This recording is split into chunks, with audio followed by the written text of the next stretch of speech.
Le garçon adorait le foot. C'était aussi simple que ça. Il vivait pour la sensation du ballon à ses pieds.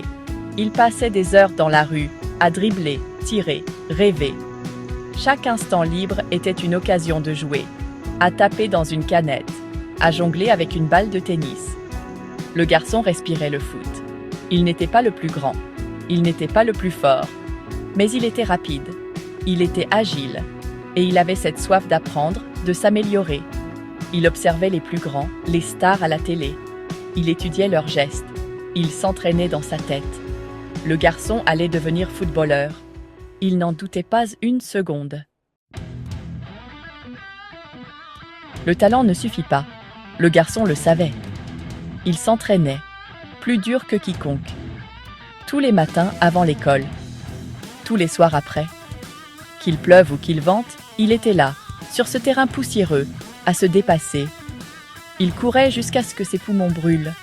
Il driblait jusqu'à ce que ses jambes le fassent souffrir. Il s'exerçait à tirer jusqu'à ce que les filets du but soient effilochés. Il apprenait à contrôler le ballon comme si c'était le prolongement de son propre corps.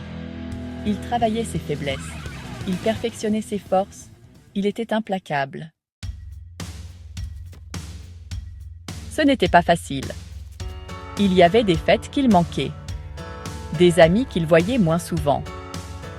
Les devoirs scolaires en pâtissaient parfois. Mais le garçon savait ce qu'il voulait.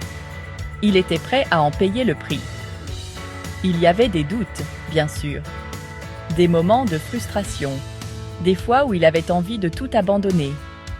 Mais il se rappelait alors cette sensation. Le ballon à ses pieds. Le rugissement de la foule dans sa tête. Et il continuait, nourri par son rêve. Section 4. La force du soutien. Il ne l'a pas fait seul. Sa famille était son roc. Son père, faisant des doubles journées pour lui acheter de nouvelles chaussures. Sa mère, lavant ses maillots couverts de boue à toute heure. Leur foi en lui n'a jamais faibli.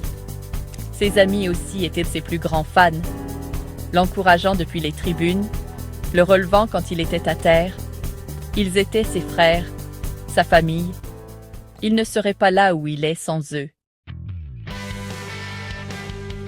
Section 5. Du terrain vague au stade. Puis vint le jour. Le recruteur du club professionnel. Le test qui ressemblait à un rêve. Il joua comme un possédé. Toutes ses heures d'entraînement.